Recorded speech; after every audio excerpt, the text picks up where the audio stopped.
ایک خوبصورت ریاست میں بوسیدہ سی جھونپڑی تھی۔ اس جھونپڑی میں ایک محنتی مگر غریب لڑکا فراز اپنی بوڑھی ماں کے ساتھ رہتا تھا۔ لڑکے کے پاس نہ زمین تھی نہ کوئی خزانہ، بس اس کی ماں ہی اس کی کل کائنات تھی۔ ایک دن جب گھر میں فاقے کی نوبت آ گئی، ماں نے کانپتے ہاتھوں سے اپنے پرانے صندوقچے میں ہاتھ ڈالا، ایک سونے کی چھوٹی سی پازیب نکال کر فراز کو دیتے ہوئے بولی، بیٹا یہ تیری قسمت کا در کھولے گی، اسے بیچ دے، شاید تیرے ہاتھ کوئی رزق کا وسیلہ لگ جائے۔ یہ کہتے ہوئے ماں اس دنیا سے کوچ کر گئی۔ فراز آنکھوں میں آنسو بھرے اور دل میں ایک عزم لے کر گاؤں سے نکل کھڑا ہوا۔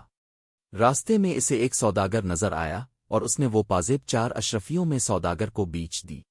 اشرفیاں لے کر فراز قسمت آزمانے دنیا کی طرف نکل گیا۔ راستے میں اسے ایک آدمی ملا جس کے پاس ایک بلی تھی۔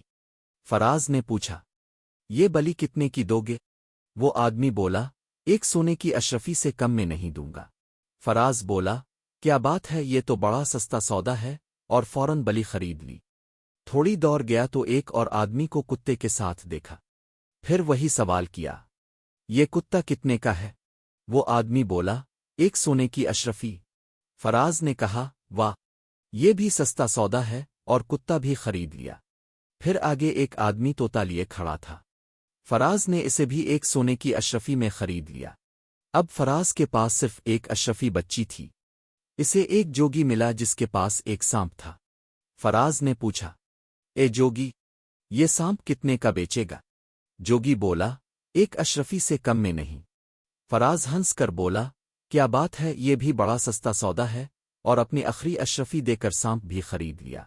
اب فراز کے پاس نہ کوئی پیسہ تھا اور نہ کھانے کو کچھ۔ ایک رات وہ بیٹھا تھا تو انہیں اپنی کہانی سنانے لگا۔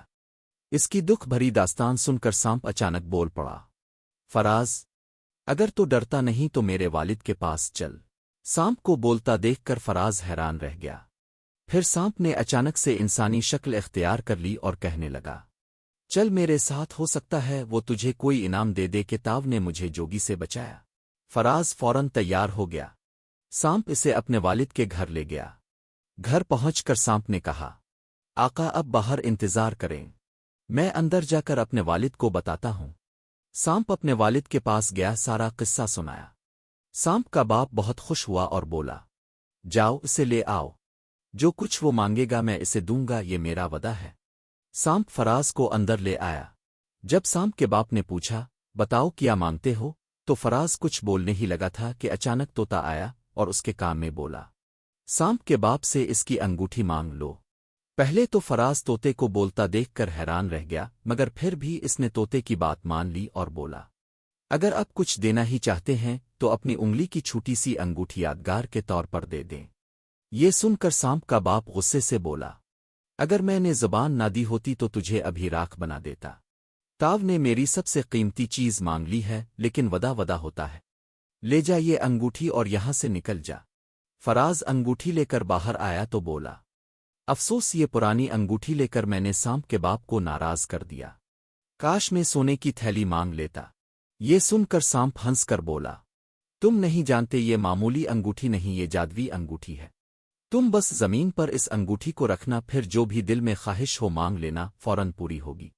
یہ سن کر فراز کی خوشی کا کوئی ٹھکانہ نہ رہا۔ آگے کا سفر، محل، شہزادی، باڈھی عورت کی سازش، بلی اور طوطے کا وفاداری کا کارنامہ، اور آخر میں فراز کا اپنی سنہری شہزادی کے ساتھ خوشی خوشی رہنا، سب کچھ ویسا ہی رہا جیسا اصل کہانی میں تھا۔